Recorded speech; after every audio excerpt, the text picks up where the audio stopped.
মুহূর্তে যে বড় খবরটির দিকে নজর রাখছে একেবারে ঝাড়খণ্ডের দিকে। ঝাড়খণ্ডে এই মুহূর্তে মুখ্যমন্ত্রী পদে শপথ নিচ্ছেন নয়া মুখ্যমন্ত্রী চম্পা। ইতিমধ্যেই তিনি রাজভবনে পৌঁছেছেন এবং সেখানেই তিনি রাজ্যপালের উপস্থিতিতে শপথ নিয়েছেন।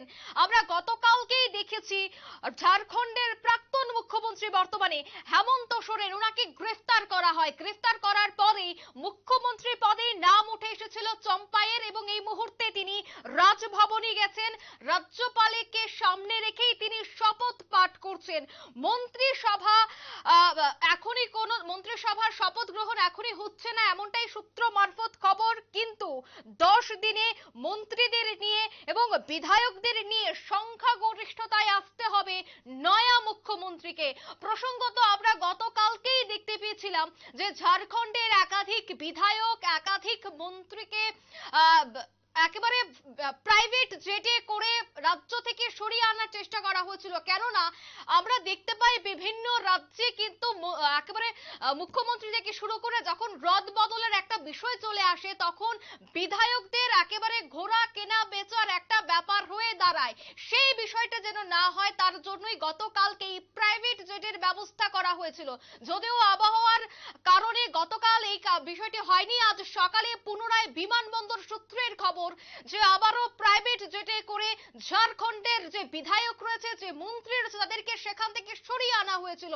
তার মূলত কারণ হচ্ছে বা রাজনৈতিক বিশ্লেষকরা বলছেন যে বিজেপি হয়তোবা কিনে নিতে পারেন ঝাড়খণ্ডের বিভিন্ন বিধায়ক এবং মন্ত্রীদের।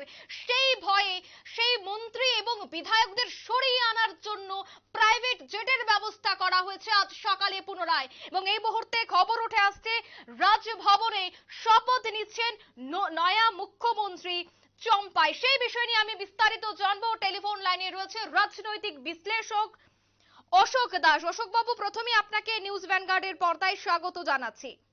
সকলকে নমস্কার, আপনাদের এবং যারা শুনছেন সকলকে নমস্কার জানাচ্ছি। একদমই। কি মনে হয়, আজ তো ঝাড়খণ্ডের নয়া মুখ্যমন্ত্রী হয়েছে চম্পা এবং ওনাকে 10 দিনের মধ্যে সংখ্যাগরিষ্ঠতায় আসতে হবে, কি মনে হয়? দেখুন, উনি তো শপথ নিয়ে নিয়েছেন, যেটা বিভিন্ন সূত্র থেকে পাওয়া যাচ্ছে, সংবাদ মাধ্যম থেকে পাওয়া যাচ্ছে। চম্পাই সোরেন তিনি মুখ্যমন্ত্রী হিসাবে 12তম মুখ্যমন্ত্রী হিসাবে ঝাড়খণ্ডে তিনি শপথ গ্রহণ করেছেন। তার সঙ্গে আরো খুব সম্ভবত আরো 3 জন এমএলএ শপথ নিয়েছেন। তো যাই হোক, তো যেটা আপনারা বলছেন যে 10 দিনের মধ্যে রাজ্যপাল ওনাকে শপথ নিতে বলেছেন। তো তার আগে একটু বলি যে এই যে যিনি শপথ নিলেন চম্পাই সোরেন, তার আগে শোনা যাচ্ছিল যে হেমন্ত সোরেনের স্ত্রীও নাকি হতে পারেন, এরকম একটা টানাপোড়েন চলছিল। যাই হোক, এখন চম্পাই সোরেন মুখ্যমন্ত্রী হলেন।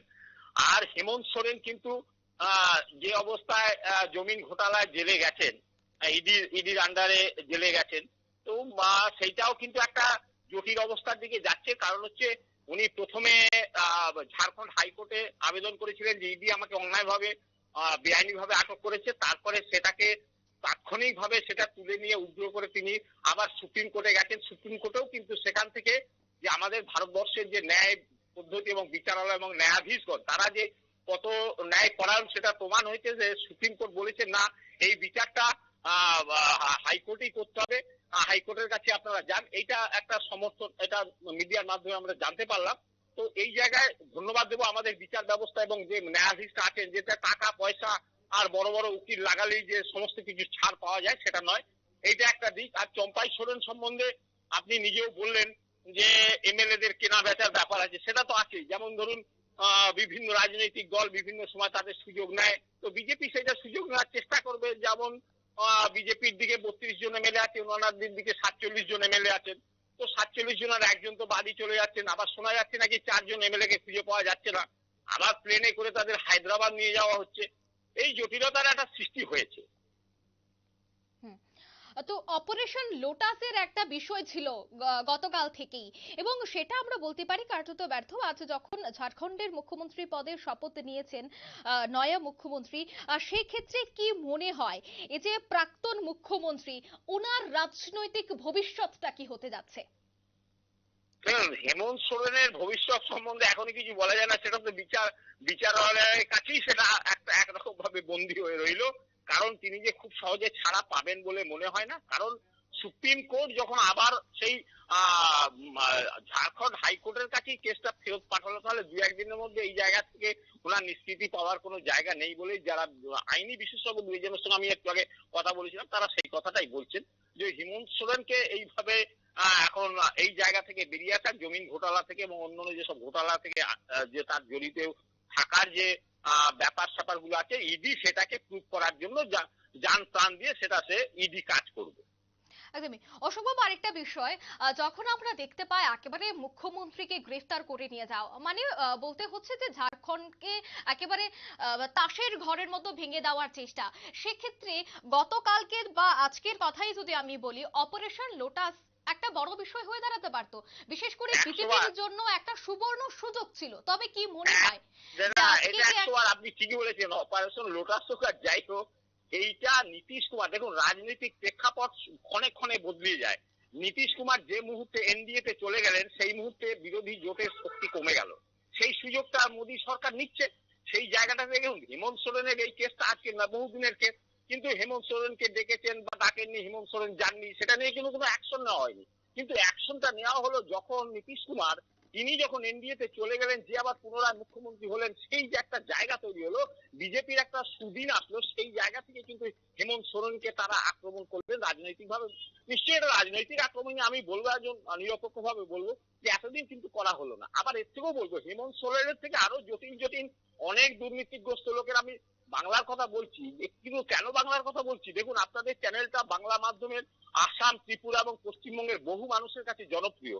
সেই জন্যই বহু বাঙালি, বাংলা ভাষী মানুষ ভারতবর্ষে তারা দেখেন এবং শোনেন আপনাদের চ্যানেলটা। সেই জন্যই যে বাংলা এবং বাঙালি জাতিকে সর্বনাশ করার জন্য ছেলেগুলো আজকে পরীক্ষা দিয়ে পাশ করে ধর্মতলায় গান্ধী মূর্তির কলকাতায় পাদদেশে বসে আছে 1000 দিনের উপরে, তারা চাকরি পায়নি। 15 লাখ 20 লাখ টাকা নিয়ে এই তৃণমূল সরকার তাদের চাকরি দিয়েছে এবং সেটা কোর্টে সেই বিচারাধীন অবস্থা থেকে একজন মন্ত্রী জেলে আছেন।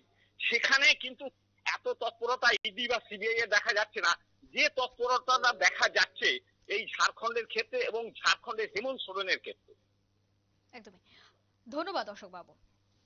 ইতিমধ্যেই ঝাড়খণ্ডের মুখ্যমন্ত্রী পদের শপথ নিলেন হেমন্ত সোরেন এর ঘনিষ্ঠ চম্পাই সোরেন। 10 দিনের মধ্যে সংখ্যাগরিষ্ঠতার প্রমাণ তাকে দিতে হবে। অন্যদিকে সরকার গঠন করতে একেবারে সক্রিয় ছিল বিরোধী শিবির, যদিও পদ্ম বা লোটাস অপারেশন সাকসেস হয়নি। যাই হোক, কিন্তু ঝাড়খণ্ডে ইতিমধ্যেই কিন্তু রাজনৈতিক পারদ চড়তে শুরু করেছে।